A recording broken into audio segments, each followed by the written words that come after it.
Guys, good Wednesday morning. My name is Jerry Miller, and welcome to Real Talk here on the I Love CVille Network, the show presented today by Ross Mortgage and Scott Mortgage Morris. The show on Wednesdays, one we very much enjoy with Scott's knowledge, his approachability, his kindness, his empathy, and frankly, the dude's experience is all get out when it comes to real estate and some finance and the mortgage business. Questions already on the feed for Scott Morris. We will get to those in a matter of moments. I am just very much enjoy what we do here, and I enjoy sitting across from guys like Scott and getting to know them for an hour plus every week. And the more I get to know, Scott and Alex and Keith and Quentin and Greg and Patty and the folks that come on the program, the more I realize that doing business with local folks is paramount and will benefit you exponentially in any aspect of life that you're pursuing. And a guy like Scott Morris is someone that you can trust with arguably the most difficult decision outside of who you marry, buying or selling a house. So Judah Wickhauer, let's welcome Scott to the show on a two-shot. Judah Wickhauer is your director. First, good morning. Your colleagues already on the feed. Emily Ann Coulter giving you some props. She's in the mortgage business. Wild Bill McKenzie says, I can't wait for this, and I share the show. How are you, my friend? I'm doing great, man. Thank you. Thank you so much. I appreciate the kind words, the shout out. This morning, that was one of my focuses in working out and thinking about not just my day and the show and what to talk about, but kind of where we are so far into this year. We're in March. Like, how's everybody doing with their New Year's resolutions? And part of those for me was how are your relationships? Who is paramount in your life? Are you an evangelist for the people that you work with? Like, that's the big thing for me. Like, I care about and want to shout out my realtor partners, making sure that everybody around you is getting the same love that you give to them that they give to you is just a huge part of where we are just in life and in the business that we're in. How about that topic? A rising tide is good for all ships, and how we are all somehow in this supply chain that we call real estate. We learned from Dr. Lisa Sturdivant, who's the economist for Virginia Realtors, that the real estate business, the second largest impact from a GDP standpoint in the Commonwealth behind government contracting. Rising tide, good for all ships, and supporting each other. Scott Morris. Rising tide, good for all ships. Yeah, 100%. And that goes back to what I was talking about. Like, always try to give with your palm down. And what I mean by that is giving without the expectation of receiving. So when if you're handing something out, it should be from a place of building a relationship and a friendship in order to help each other grow, not just necessarily always expecting some reciprocity. Yeah. Sorry, I'm a little over caffeinated this morning, I guess. But yeah, no, that's the more you help each other, the more we all grow. So guys, questions, bring them. Folks in the business, bring them. We're ready to rock and roll here. The topic of discussion undoubtedly has been Ukraine and Russia. We have what is factually correct, a bully and a warmonger, and someone who is concerned about his legacy as opposed to global relationships, and Putin invading another country. It's monopolized the news cycle. Yeah, it's created volatility in the markets. Hey, gives the 24-hour news cycle something to talk about all day, all night. The literally only positive that may have come from this war is, if you've noticed, COVID is now no longer in the news cycle, and it is now the war. The COVID story has been forgotten by the left and right. Yeah. And it's now the war. So anywhere you want to go first to start Russia, Ukraine, and what you're seeing? So kind of what I talked about. I said when it happens, we're going to see a reflection in, the bond market, and that's going to relate to the mortgage market. But geopolitical events are short-lived, and I think we're already coming out of that, where the talk soon is going to move away no matter what happens, whether this is a long event or a short event, is going to switch to what the Fed is going to be doing related to today is actually the last day of the expansion from the COVID on the books. So there's no more, this is the end of the purchases as it is, but then it turns to what is the Fed going to do in raising rates and in its purchases, and does it start shrinking its portfolio, not just stopping its expansion, and all of that's going to reflect in the future. So, I think we're climbing up back near 2% in the U.S. 10-year, and it was over 1.9 before the show started. And I think had Russia not been the headline, I think we'd be 2.2 or better by now. So, 25 basis points, the expectation for the next hike. Is that what you're feeling? Yeah, I think if we weren't seeing the gas price pain, they'd still be all in on going 50. But now it's become we went from quickly the economy's so strong it can take it to the gas situation is going to create a new recession. And I think the truth somewhere in the middle. Okay, so I asked Alex Erpy about this yesterday. I was even hesitant to use the R word, recession, yesterday. But I outlined inflation, I outlined rising rates, I outlined gas, the pain at the pump. We saw a jobs report that just came out where openings upticked. We certainly see the volatility on Wall Street and the lack of disposable income that's going to be exponentially impacted on Main Street. Do you feel or concern about the R word at all? Do you think about it? Yeah. Do I think about it? Yeah. Anytime the government is getting involved with the economy, you've got to think, how do most of these things start? And it's typically by them making some sort of move. That's where it all comes from. But I hate to say this because of a friend of mine.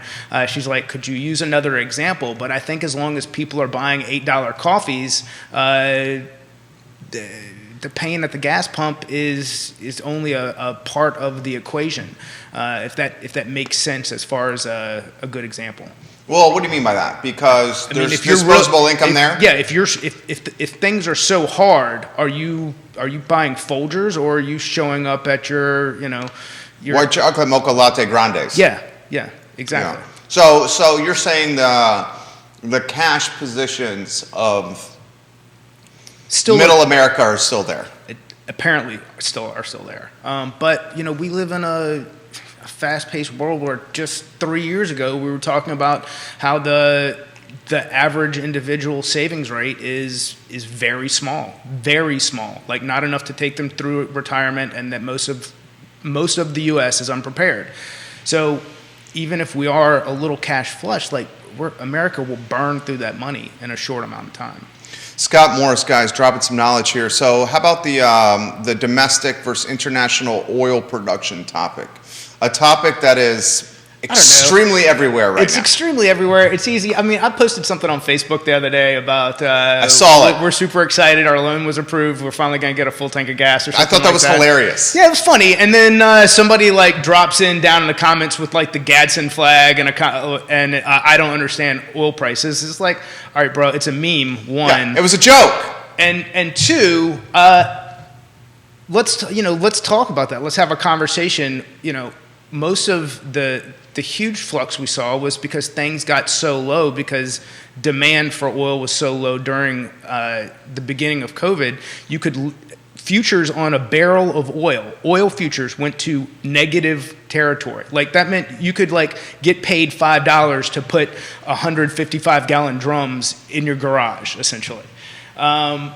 So yes, we're going to see record low oil prices, and now all of a sudden we've got the world is back at it, and we've got a supply issue. But you couple that with an administration who campaigned on making life hard for the energy sector. Why would West Texas go and put the power and manpower and money into creating new wells if they expect 12 months from now for someone being the government to go, hey, you know what? We really needed you back then during that whole supply thing, but now it's politically savvy for us to go ahead and crush the energy sector again. Why don't you just stop what you're doing? Why would they go invest that money into new production if they don't have the support of the government for making this profitable over a 10-year period? All right, so I got a question that has 3 windows for answering. I like this. I'll jump out of any one of them. This guy is well read and well thought out. The oil production and impacting us, let's just call it in Virginia. Your territory is Virginia and North Carolina for Yes. Ross Mortgage. So we'll say impacting us in the Commonwealth and in North Carolina. How does it impact us short term? And I'm going to define short term as between now and November 3rd, or first week in November. The reason I'm saying the first week of November is the second window is because midterms elections are coming up. And then the third part is long term. So how does this impact us short term, midterm, speaking midterm elections, and then long term moving forward?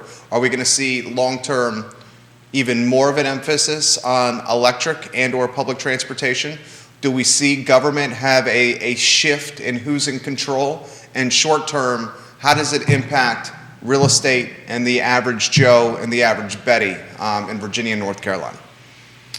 So let's start with short term and how it impacts your average purchaser going out to make that decision. Right now, I think we've got such an inventory problem that people are going to be making decisions based off of what they can get into more so than any other surrounding circumstance. Investors are probably going to make decisions more rate-based in the coming 12 months than your human who needs a home. Like, that's what it all boils down to. Like, if you've got people out there who, they're having a second baby and they've got to get out of their apartment or whatever situation they're living, they sold a house or living with in-laws and they're like, dude, how do we make this work? Like, I don't think that's going to affect those decisions at all. They're going to go where they can get in and get in most affordably, whether that's... So you don't even call those emotional decisions, you call those survival decisions. Yeah, that's if 2 people are getting divorced and have come to a point in their life where they can no longer live together, but they can afford not to live together, you are going to see those people contact a lawyer, separate. One of them is going to refi, or they're going to sell the house, and the other's going to go buy a house, or they're both going to go buy a house, or maybe one of them rents, whatever their situation is, but they're going to stop doing it. If they're having children, they're not going to be like, oh, shucks, we're 6 months into this, I guess we need a new plan. Like, they're going to do whatever they can to make things work for them and their family. Midterm. And this is sizzle reel waiting to happen here. So oil prices, I think the next step is how do people make life-based decisions outside of just survival? Does that mean that, are they traveling? Where are they traveling to for vacations? How do they structure a budget that makes things work for them? I think that's what starts to show up over time, like when the coffee starts to go away, and the plus whatever that is in your budget or life. How do you do things that make things? Do we see a slowdown in the purchase of second homes, like that sort of thing? That's where we might see some impact. And then long term, I stick by my phrase of you give it a long enough timeline and anything's transitory. So in the long term, this is going to change. How much it changes depending on the billions of dollars being spent on infrastructure that are going towards public transit is to be determined. I mean, we're decades behind, speed rail and, things and even if we got started on the East Coast, we're probably 10 or 20 years and several different administrations and budget decisions and, slow moving red tape before any of that's sufficient. So I don't know. public transportation, boo, electric cars, yeah, you're going to see more of that. I mean, there's a huge market for it. But that is just, with a grain of salt, because we're still, how are we going to, where is the power for that being produced? Like, can we get on board with nuclear? That's such a big question. I don't even know how to really dive too deep into a forecast on that. That right there is good content, Judah. This crisis, this war here, we were talking about all week, even last week, with stakeholders like yourself, and each, including you, have emphasized, look, housing is as emotional a decision or as personal a decision that someone's going to make as any in their life. So while someone may be mindful of this, when it comes to their primary residence, it's the heart or their heart that they lead with. 100%, yeah. Now, where it could impact housing and real estate, perhaps is what you're saying, is maybe jumbo market perhaps more than the first-time home buyer more, because the jumbo market and the buyers and sellers in that space are much more considerate or mindful of volatility when it comes to their stock portfolios. And we're certainly seeing tremendous volatility on Wall Street, in large part because of this global crisis. Your thoughts on any of this? So if you throw the R word in there, and then that's something to consider. But at the same time, I think we're moving more and more towards a world of two economies. What do you mean by that? I mean an upper class and a lower class, and less of a middle class. So I think the continuance of a jumbo market to exist is going to exist, and then it's how do we, the conforming loan limits, $624,000. How do you get somebody who's a firefighter and a nurse that collectively make $170,000 a year, who own a new electric car, have 2 kids, and are making whatever decisions they need to, to create a savings that in the future gets them into those starter homes at $500,000. I mean, that's kind of where we're going. That's a good take. Right there. Questions coming in here on Twitter on what he just said. Dude's echoing exactly what you said. What's happening now is the middle class is going to be pinched and eroded away. We're going to have folks with deep pockets, and then we're going to have folks that are struggling to get by that serve the folks with deep pockets. How do we combat that? Ask your guest. Just get the government involved. They'll fix it. He says that tongue-in-cheek. For those that are not seeing the video here, not everyone sees the sarcasm that is Scott Morris when they're streaming in their car. No, seriously, how do you fix that? I don't know if I'm the guy for that. I live in a reactionary world. I like to think of myself a jack of all trades, but I don't know if I'm here to fix the pain that is going to be felt in the middle class in the coming, 5 to 7 years. What do you think about the? This is a question that Keith brought up to us, and we'll do it more broad. Is this the gas price question? Yeah, but this is one that's a little more. It was a very good question. It was a good question, but it was texted to me in like a SAT word problem form. If a train traveling 45 miles an hour for 10 hours. It was almost theory. Do you think the outer counties soften with gas prices? Where do you think gas prices are going to go? And then the follow-up question is, do you think the real estate in outer counties in Central Virginia are going to soften because of the need to drive or spend additional dollars to get to the epicenter of employment? I mean, I think we get to $6 a gallon locally. That's a lot. But do I think the outer counties soften? I think they don't, because they're going to be where the softer price point is, and it's going to have, for anyone who has the ability to split work from home, those are also going to be your higher earners to some extent. So if you have someone who only has to go to the office 3 days a week, but they're also in a higher earner bracket, they already want You know, it's part of the American dream. You know, I want to be close to stuff, but I don't want to be that close to stuff. Or I want to live where my family can truly afford to thrive, not survive. So those are going to be the people. As long as we see internet expansion, you're going to see people purchasing further away from cities. So you're not worried about soft and outer counties? No, and I think people are going to go where the inventory is and where they can afford to live. And because Waynesboro or Augusta County to Charlottesville, you work at UVA Health or the University of Virginia, and you're living in Waynesboro or Augusta County or the Shenandoah Valley. I mean, when gas goes from low threes, you're essentially saying it's going to 2x.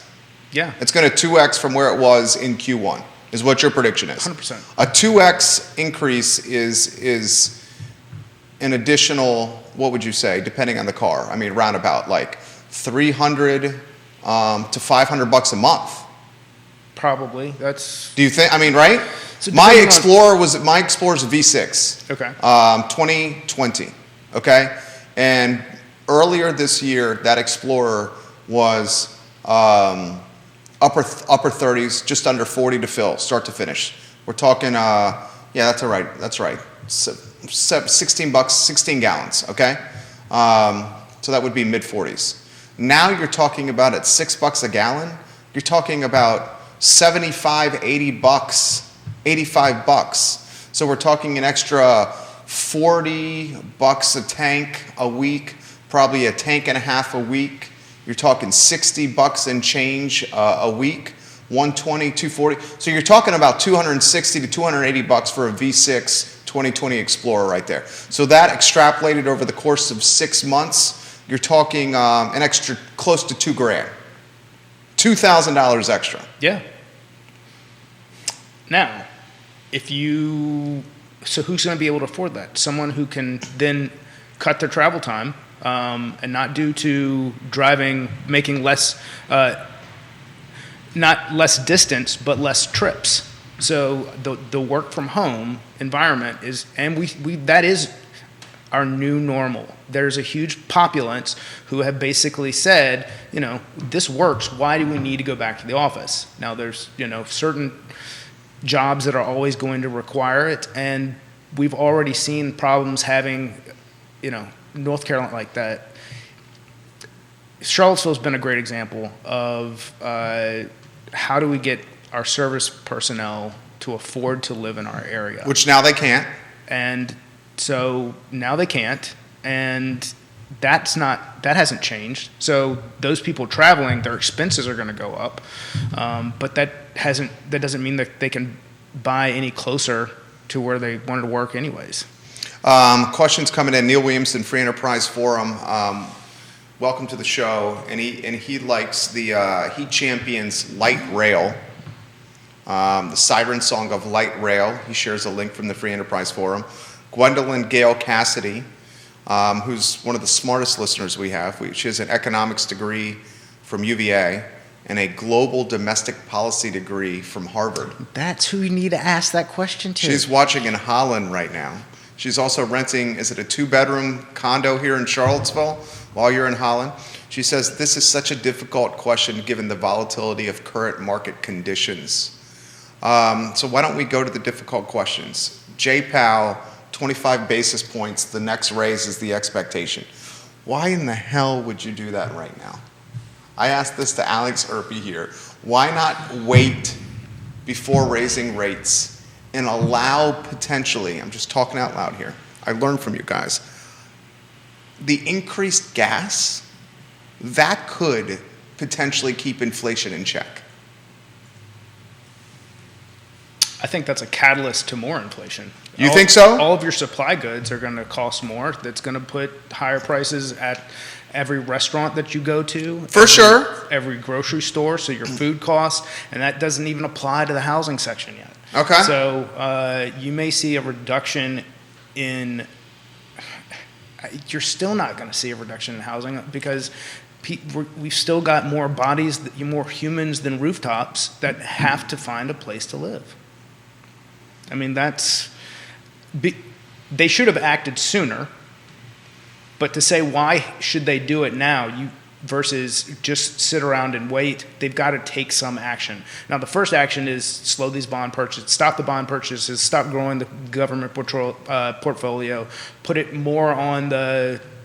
more back into the investor economy, and let that kind of work itself out. But they're just now starting that. So they've got to make the rate. They've at least got to make the first rate hike, sit back and see what happens. I know, dude. It's like this. It's so dynamic right now because there's so many moving parts. So here's the concern. You got uptick in gas. Eventually that's going to impact disposable income. I will give you that maybe folks are sitting on some cash right now because we're coming out of COVID, and a good portion of America chose to quarantine or stay at home as opposed to doing really cool stuff like happy hour and restaurants and going out and about to sporting events, spending some money. So they're coming out of COVID, which we are, and they got some more cash more than ever before. Eventually that cash is going to go to this gas crisis we're in. As that cash goes to this gas crisis that we're in, there's going to be less money for Main Street, mom and pops, locally owned businesses. Those businesses. So you're describing the R word. I'm trying not to. Yeah. Those locally owned businesses right now have cost of goods that are higher than they've ever been before because of oil, in part, also because of labor shortage, right? And the supply chain that never got fixed. Okay.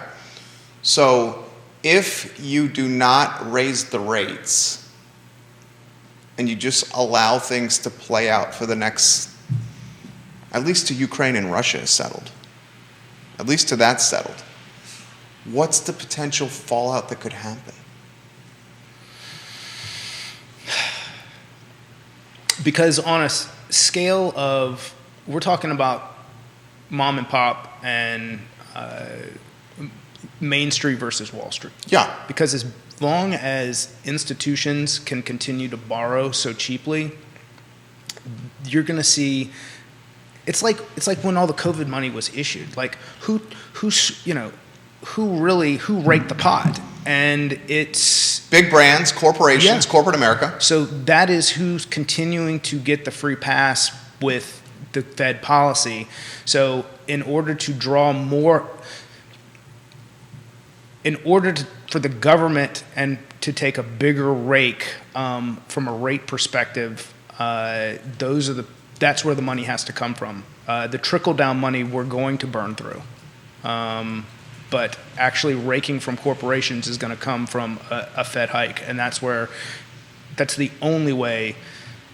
And it's something that should have been done a long time ago in order to stop what we did by printing 80% of the money that's in circulation in 24 months. So that's where I'm getting at here. We flooded the American economy with free money, stimulus money, right? Cheap rates. We flooded the economy. That flood of cheap free money is going to start to evaporate because of this gas crisis.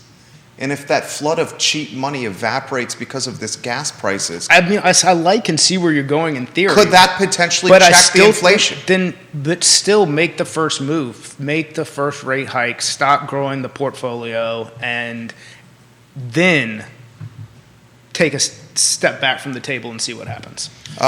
Gwendolyn is legitimately watching in Holland. This is obviously a brilliant person here. UVA and Harvard. Okay. She says this. Get ready. Dumb redneck. Okay. I'm waiting. Yeah. You certainly are not. You certainly are not. He's got some self-deprecating to him, and you spend any time with him, and you realize the dude knows what's up. This is 2 paragraphs of fire right here. Okay. Volatility is measured by the day-to-day percentage difference in the price of the commodity. VIX. Yeah. The degree of variation, not the level of prices, defines a volatile market. Since price is a function of supply and demand, it follows that volatility is a result of the underlying supply and demand characteristics of the market. Therefore, high levels of volatility reflect extraordinary characteristics of supply and or demand. Okay. One more paragraph here. Prices of basic energy like natural gas, electricity, heating oil are generally more volatile than prices of other commodities. One reason that energy prices are so volatile is that many consumers are extremely limited in their ability to substitute other fuels when the price of natural gas, for example, fluctuates. Residential customers usually cannot replace their heating system quickly, and in the long run, it may not be economical to do so. So while consumers can substitute readily between food products when relative prices of foodstuff changes, most do not have that option in heating their homes. I mean, she's on point here. Yeah. So, and one of the problems that we have with what's going on related to inflation is a commodity issue, a commodity issue of things, like the cost of things you can drop on your foot, like actual stuff, copper, raw metals, materials. That's where we're seeing. When you see inflation get sticky, it's when you see it get long-term in real, intangible things that are needed to create more things. Scott Mortgage Morris dropping some knowledge here. More comments coming in right now for Scott Morris that we're going to get to. How about the impact of raising rates? This is from Grayson. Grayson, I love when you watch the program, dude. The impact of raising rates and the impact of mortgage rates going up at a time when inventory is short and at a time when most of us are having our disposable income eroded, as Jerry said. This clearly is going to have an impact on who is able to buy in markets across Scott's footprint or coverage zone. That's from him. Your thoughts on that? He's basically saying that it's going to get more expensive than ever before to buy a house. That's what we've been seeing for the last 2 years. Now, and part of that, which I've been kind of preaching for the last year here, is that hopefully will put a cap on the insane appreciation in values that we've seen to slow the pace to make that more manageable for people who are trying to enter the market. Well, I was talking about this yesterday with Greg Slater, associate broker of Ness Realty. And he said what's going to slow this market, basically what you just said, is buyers saying enough already, we're done. We're not going to do this anymore. And then I countered with him and said, with the University of Virginia enrolling more students than ever before this fall, and with UVA hiring more people than ever before to service those students. Where are they going to go? And with the data science school, $125 million school that's about to crack ground on Ivy Road, and with UVA taking that boar's head to Foods of All Nations corridor and turning it into an academic village, that may not actually apply to this market. Well, as I said, we live in a unicorn market. And then on top of that, you've got NGIC and DIA who were going, gosh, if nothing happens in the world, where are we going to, keep these government contracts coming in? And now there's, you're seeing more money flow into the contractor space, which outside of real estate is Virginia's biggest, economic driver. So we live in an area that, is blessed in many ways from the standpoint of we've got people that need a place to live and they've got sources of employment that can pay. Now that again goes back to my split theory. You're going to have, and as long as that exists, that means there can be a good service economy as well. But you're going to find the people who provide for that service economy are still having a difficult time to get into that entry-level market versus somebody who's making six figures coming in to work for the university or one of the alphabets.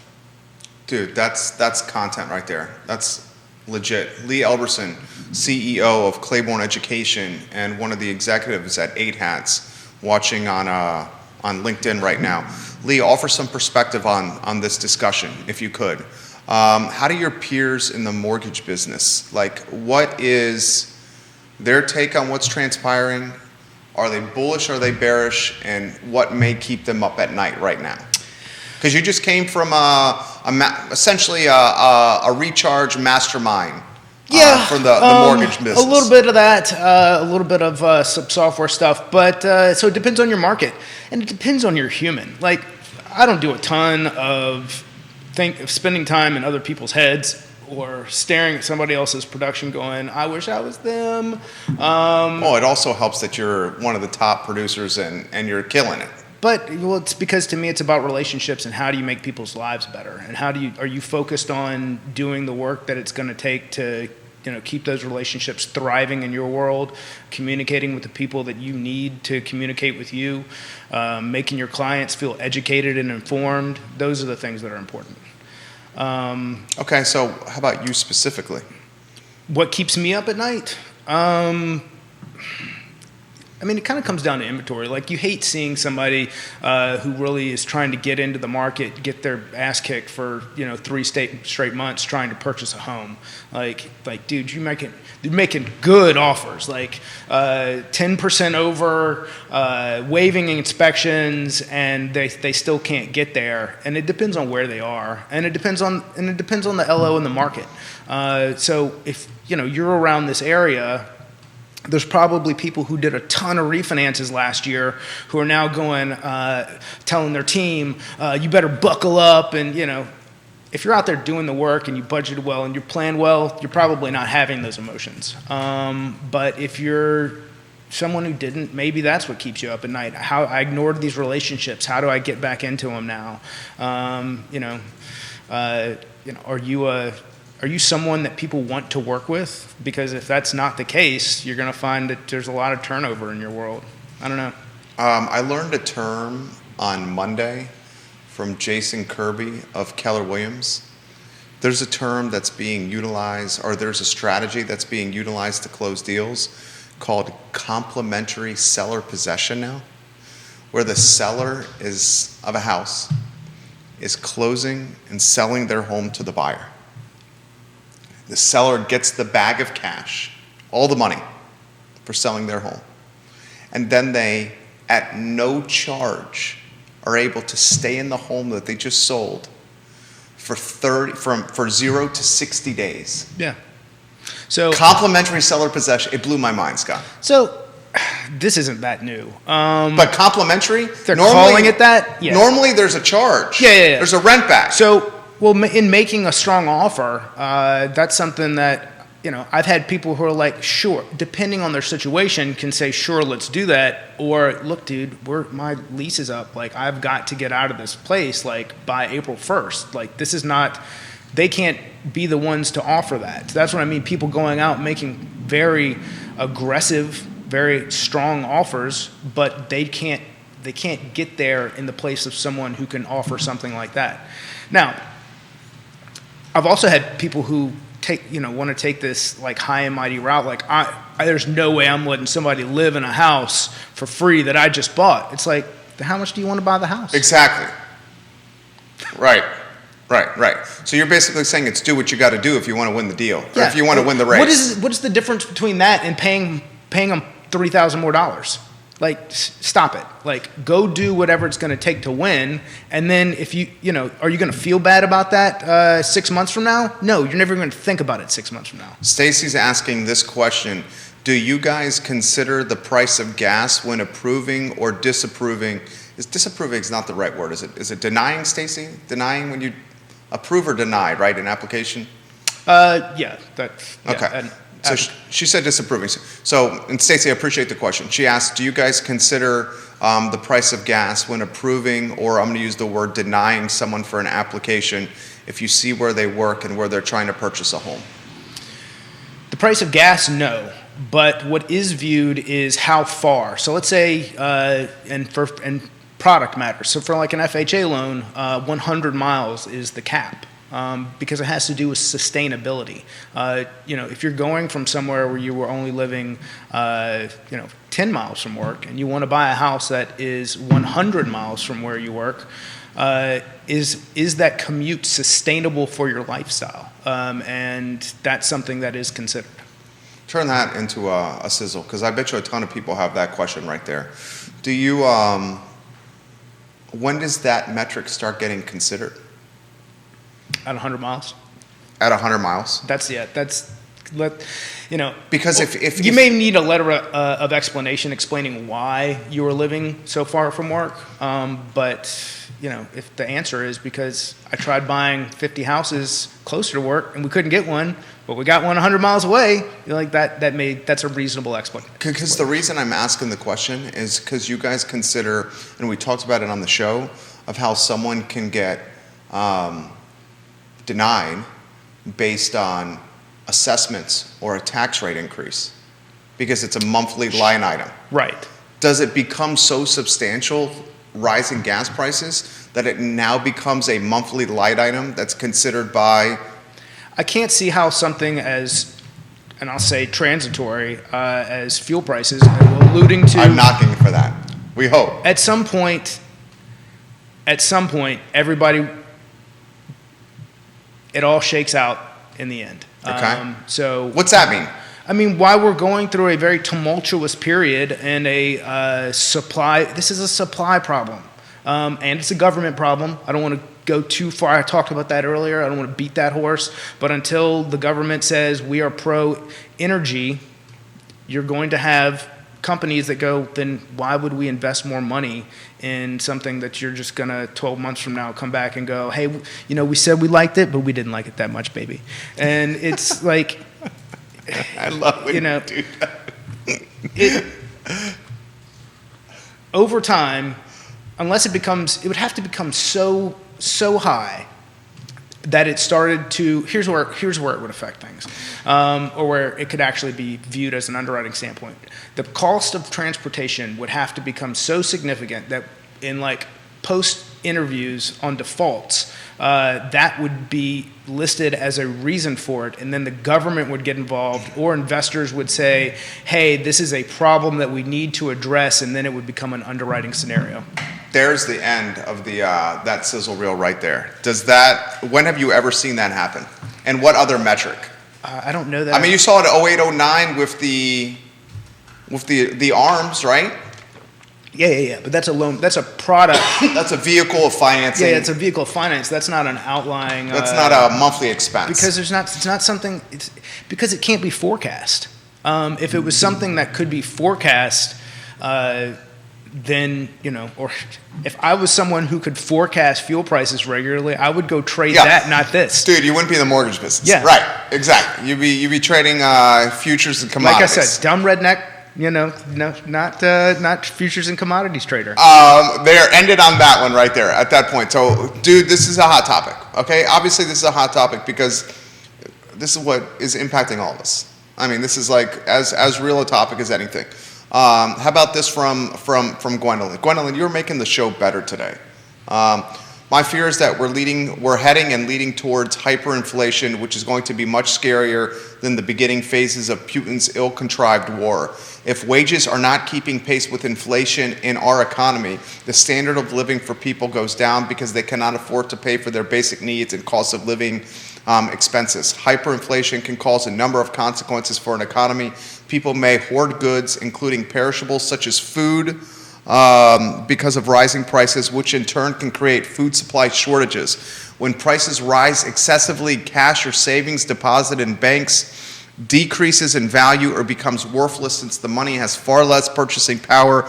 I've spent time in countries like Zimbabwe, which is probably the #1 recognized country in the world with excessive hyperinflation, and I can assure you the general population is not living in the best of times during periods of hyperinflation.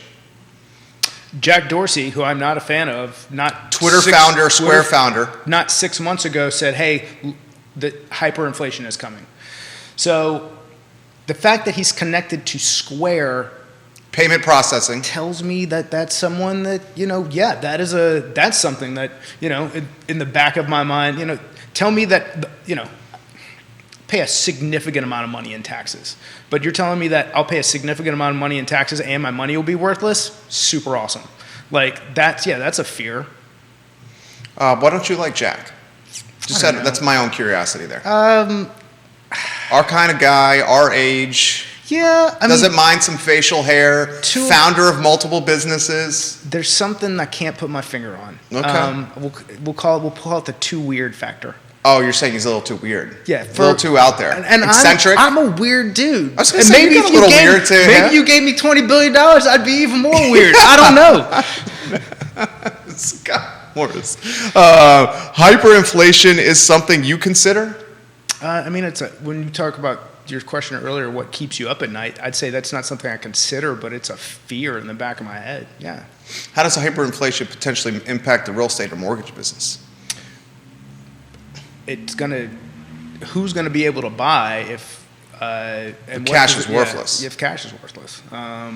And then, so you actually saw a jump in Bitcoin overnight on just the government saying, hey, we're going to regulate cryptocurrency. Now, in my mind, how do you get a bunch of the people who are elected into this government to make a true decision on how to regulate cryptocurrency when most of them don't understand and are so separated from basic economics in general? So the question is, who's really writing the policy? So you've got to think that the fact that now some true fiduciary, like the Wells, like Goldman's, have purchased so much of this that they're going to be the ones writing the policy, which would tell you that's why there's some strength behind the coin itself at this point.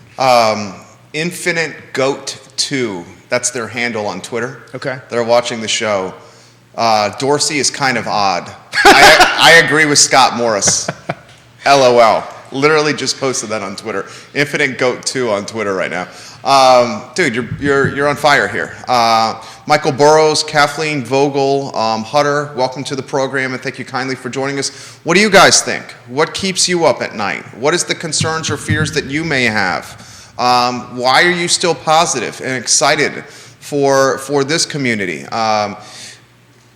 Gwendolyn, you are hilarious, Scott, and Rednecks rule on the feed right now. That's because when we hit hyperinflation, we'll actually be able to grow our own vegetables. And I've got chickens. I know. Tell them the story about the chickens that just happened. We went away. It's a true story here. Yeah, we went away for 2 days to Richmond. We stayed at the Quirk, and we went to dinner at a buddy of mine, amazing. Grisette, yeah. Donnie Glass, Andy McClure in Richmond. Donnie and I were in Iraq together. I didn't know that. Yeah. VMI grad in political science who later on became a chef and a successful businessman who also owns a wine bar in Richmond as well. Anyways, we go down for 2 days, come back, and I've had a couple predators, like hawks, take out a couple birds. I go to Detroit for this company thing we were doing, and come back, and I've had a fox attack, so I lost 10 birds in the course of 10 days. So now I've got the post office calling me this morning, telling me I've got animals to pick up at the post office. What? Wait, hold on. Did you hear that, Judah? The fox or the hawk took the birds to the chicks to the post office? No. When you want more birds, they're delivered by the post office. No. Predators did not drop them off there, and USPS was like, "Yo, come pick your chickens up." But they did call me and say, "Yo, come pick your chickens up." So where did you find the bodies of the chickens? So the ones that I know were hawk attacks were so right when we first got back. I've got two enclosures. One is extremely secure, but for the number of birds I have, I need to give them a little more room. So I've got a big 6-foot fence area so hawks will come in during the day and kill birds, and they'll just open them up and leave. Foxes will take a lot of birds all at once. I've got a pair. I've seen them. I actually saw them when I was back, just kind of running around the property. And it's that time of year to where they're having pups. So then you get like a tag team hunting expedition. So it's just if you have chickens, now's the time of year to be hyper vigilant. Keith Smith, guys, who routinely joins us here on Real Talk. In fact, the star of Real Talk is working on his suntan in the Caribbean as we speak, and he says mail order chickens. Order chickens. You gotta love it. Yeah. You never know where Real Talk is gonna go on this network. So, dude, people are loving the mail order chicken story right now. Let me get to some comments here. Kathleen Vogel Hutter. Okay. Kathleen Vogel Hunter. She looks like she's in the auction business. She's an auctioneer. Okay. Hyperinflation is definitely my concern, and this is being compounded by concerns for the war outcome as well. Things are precarious. I do feel optimistic, though, as everything changes. What goes up comes down. War is not sustainable and always ends. I do believe good can come from this, despite my worries. What goes up goes down. So that goes back to, It was your mentality. Yeah, if the timeline's long enough, everything's transitory. So we talked about this yesterday with Alex Erpe, CEO of Emergent Financial Services. How reliant do you think we are on a warmonger to find either empathy or get so negatively impacted by economic global sanctions that he stops this craziness? So I don't think that's it. He's going to get plenty of support from China, India. They control the energy going into the UK. Germany certainly is going to talk as tough as they can, but they rely on Russia for oil. Yeah, so does and a lot of the rest of Europe for natural gas. And I think the bigger danger, and this is me stepping way out of my when I say I'm someone who likes to stay in their lane, this is not me doing that. The bigger danger is our disconnect. Like, we traded with, throughout world wars, all types of atrocities, we continued trade with a lot of these people. And for us to step away from that for some view of moral superiority, what does that do when those trade lines become more entrenched through other channels, and then we have to try to buy back in? Okay, unpack that for me. So you're basically saying collateral damage of this is us through terminating trade and economic relationships we have for some feeling of moral superiority when there's other way, and it's not having a true impact. I don't know how far I really want to go down this, but that's my take.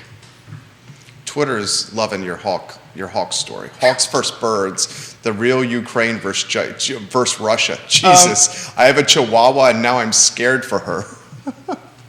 I'm also this is hilarious. If you're out there, make sure you Google "birds aren't real." Birds aren't real. Give us a snapshot. What do you mean by that? You'd have to pull it up, and then you'll. Pigeons are liars. Birds are not real? Yeah. You want me to do that? Yeah. Okay. Is it a video? No, it's like a whole. Oh, I saw that. The car. The truck that was driving down the interstate. Yes. And that birds were secret spies of the government. Isn't that what it was? I think you actually posted. I follow your content closely. You posted that on Facebook. I did back in November, I think. It was like a pickup truck that had signage on it. It's like a white van. Yeah, it had signage all over it that said "Birds are not real," and they are in fact secret spies. Surveillance drones. Yeah, so I'm looking at it. Birds are not real. It's a man in a cowboy hat sitting on top of a van with the satellite on top of it with propaganda all over it. This is the world we live in, Scott. It's like a swag site. Like, they sell T-shirts. It's a novelty. Oh, so this guy's a jokester. Yeah. That's trying to build a brand here. Okay, got it. I did see that. Randy Smith says, "No, don't bring up the birds. Don't let them bring up the birds." Randy Smith, one of the best tennis coaches out there, watching in Culpeper, repping the Pep. Randy Smith out there, and also a fantastic realtor. Randy, what keeps you up at night? What are you excited about moving forward in this year? So let's talk about the applications. It's something that Keith frequently asks on the show. An indicator of what's popping. Where do you want to go with that? So on a national level, we went from being 2 weeks ago down 1.3% to then up 8.9%. But again, that's a direct reflection of what we saw happen with rates due to the whole Russia-Ukraine thing. And like I said, geopolitical events are typically short-lived. Focus is going to come back to Powell and the Fed and the rate increase, and you're going to continue to see an exit from bonds, an increase in yield, and here we are. But again, people are going to go back to making decisions based off of what they need to do to get into a home. And that's, I think, where the true applications are. Like when you follow that that national average, you got to also look at the percentage that was refinanced. And I think like 7% of that plus was refinanced, which means people who were on the fence got calls, got the email blast saying, hey, rates are dipping again. But then just as quickly as they went down, they came back up. This is a good question from Heather Smith. She says, in the real estate business, realtors can make revenue associated with the price points of the deals they close. The higher closing, the more money they make. So while they may do less deals this year because inventory is tight, it could get balanced out because price points are higher. She's talking take-home pay. Please ask your guests if that's the same for the mortgage business. Are they commissioned on price point, or is it a flat fee on transactions? Depends on where you work. And that's a good question. Yeah, there's a lot of stuff that factors into that. It depends on where you work. Like if you work at like a retail institution, like a B&T, something like that, those guys I think get paid a flat. Whereas if you're a broker or a retail LO, you're going to make a percentage. But then again, just like realtors, we face multiple things in trying to solve a deal where we may be giving concessions that come out of true commission to make things work for your clients. And I mean, to give an example, I had a young lady who she worked for the same place for 20 years and had a 401k where she had a significant amount of money. But due to its setup, which is where we qualified and talked to her about where her closing costs were going to need to come from. But due to its setup and some sort of weird profit sharing, she had access to almost none of it. No loans taken against it. You know, it wasn't structured as like. She couldn't use it as collateral because she had no access to the money. She couldn't use it as reserves or collateral. So the fact that we did that and my dedication to the people that we work with, I did it for free, essentially. We paid our closing cost. And so that certainly is an example of where we can close deals and not make any money. But also for agents out there, like you need to, there's a whole conversation this past week about, some agents don't do anything and they make all this. It's like, well, actually they do a lot of work. And protecting what you're earning, you're seeing buy side making a little bit less now than what you're seeing from the listing. And you're seeing listing agents being eroded by out-of-market realtors who are offering to do the work for less. And these, what's the name of these companies? Like they do the thing. The iBuying? Is it iBuying? I had someone call me. They're trying to sell me on selling leads to realtors through this, and I think it's the race to the bottom. What's Angie's List and these things where a contractor is being you go tell these Angie List people, hey, I'm looking for this, and they send it out to 5 contractors, and essentially they're selling leads to these people. Yeah. There's an entire real estate market that is doing the same thing from the listing side, saying, hey, we've already got this warm lead for you, but we want you to do it for 1%. And it's like, let's, as an industry, do everything we can to put the hammer down on those companies because they have, go out and do your own work, create your own value. Don't let these lead sources, these vampires of the industry come in and try to take a piece of what you're doing or what you should be doing organically. I was, I'm not going to say who. I was talking with a realtor on Friday, this past Friday, that was spending $12,000 a month with Zillow. I told you about that, yeah. Sitting in the chair. I know that this happens. $12K a month. And he hits $12K, I just said it was a man. Oh, that's all I should say. $12,000 a month, this particular person was spending. Not anyone that you've seen on the network.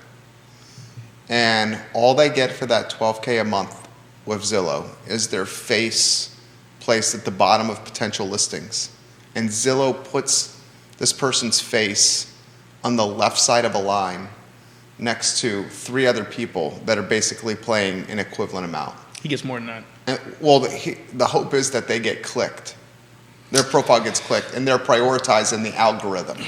So I know people who do this. So what they used to get, and maybe they've just changed what they get for the money, but what they used to get is a number of qualified calls. So that means it's screened by like a Zillow phone operator, and then those rings go out. Paid referrals is what you're referencing. Something to that effect. Now, what they used to get was them directly to them, and now if they don't answer, then they're pushed down. Maybe they're pushed down from that guy to the 3 next people in that photo exchange or whatever. But $12,000, it's $144,000 a year to generate how much are you closing to justify that versus if you just worked your database, could you close the same amount? Could you profit the same amount of money without paying $144,000 in shitty lead generation? Yeah. So this particular realtor's concern, it's a viewer here. This particular viewer's person's concern was if the inventory gets so tight and his main methodology of attracting clients is this paid referral Zillow platform, but the inventory doesn't approve, then his margin has shrunk considerably. Sure. Because he's paying this money for something that cannot potentially materialize because there's no product to sell. Yeah, that's already a thing. But then my question would be, how many transactions have you closed using that in the last 48 months? And then are you sitting down and spending time to connect with those human beings and get warm referrals and say, make your calls, do your work. Like people want the low-hanging fruit. And when there's enough low-hanging fruit, those resources are a good option. I'm not going to say great, because I still think you're paying for someone else to run you out of business. Because if Zillow could, they'd take those people from you and they'd close them themselves. Exactly. And go ahead. And if you've been doing that for a while with that kind of spend, you should have enough of a database, and you should have created enough relationships, which is the key for this morning. Who is your evangelist? Who is out there shouting your praises? Are you connecting with your partners? Are you someone likable that people want to work with? And if that's the case, you should be able to turn that spend off and go create a similar amount of revenue without the big spend in front of it. Well said. A good example of this, guys, that may be more approachable or tangible for viewers and listeners is the dirty business we call Yelp.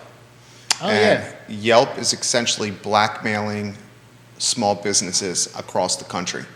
They call the restaurants, let's use restaurants, and they say to the restaurants, you have 50 good reviews and 25 bad reviews. If you don't spend with us X amount of dollars a month, we're going to push the bad reviews up. So the first thing a potential customer will see is the bad reviews and not the 50 good ones. But if you spend X amount of dollars with us each month, the bad reviews will be buried and the good reviews will be what the marketplace sees. How can I get your credit card? I would flood my own Yelp with, I'm the owner of this shitty restaurant, and I'm here to let you know that you should never come here because Yelp tells you that you shouldn't. And over and over again. And what's happening is a lot of these restaurateurs are galvanizing together and doing class action lawsuits. They should. As they should. It's just because that's thing with this extortion. Agent finder, like all these things. All these people are out here to do is erode your value through no value of their own. Absolutely. Keith says this. He's watching in the Caribbean, so Keith, I hope the suntan is looking good. You cannot apply a Western thinking to Eastern thinking. The Russians will sell their oil via well-established routes, aka the black market. They did this during the USSR. I lived there for years and I've seen it. They will keep making tons of cash. The best way to impact them is to open up our oil and keep it open. This will drive oil down, which will impact Russia. More on this when I return March 15th. And he also says the leads that come from Zillow are not screened by real estate professionals. So that sphere of influence is extremely important. And he said, Yonna and I do 60 to 80 transactions a year consistently and have not bought one single lead That's great stuff right there. That speaks to his skill set as an agent and Yonna's skill set as a broker and team leader. Well, dude, you got Kathleen says, gotta run. Fantastic discussion, and I will check back with this show. I love what you did today. Thanks, man. You were on point. I just looked at the time for the first time, and we're an hour and 10 in. Nice. You brought it today. So how about some final closing thoughts? Anywhere you want to go for those that are watching? Final thoughts, opening thoughts, mantra of the day: be an evangelist for your people. If you've got realtors that you love and appreciate, let everybody know it. If you've got a lender that you want to work with, let everybody know it. And then, when I tell you that we should work together, you can let me know who they are, and I can tell you why I'm better. But at the end of the day, love your people, help those around you, do what you can to improve your environment, and that's pretty much it. Well said. Scott Morris, guys. We've monikered him Scott Mortgage Morris, and he is of Ross Mortgage. You see what this guy is all about. He's local in this community, born and raised in Central Virginia with a Commonwealth and North Carolina territory. Find him online and do business with someone that you know and you can count on. Judah Wickhauer is our director. I am Jerry Miller, and this is Real Talk on a Wednesday. We are back in 1 hour with the I Love CVille show. Take care, everyone. Dude.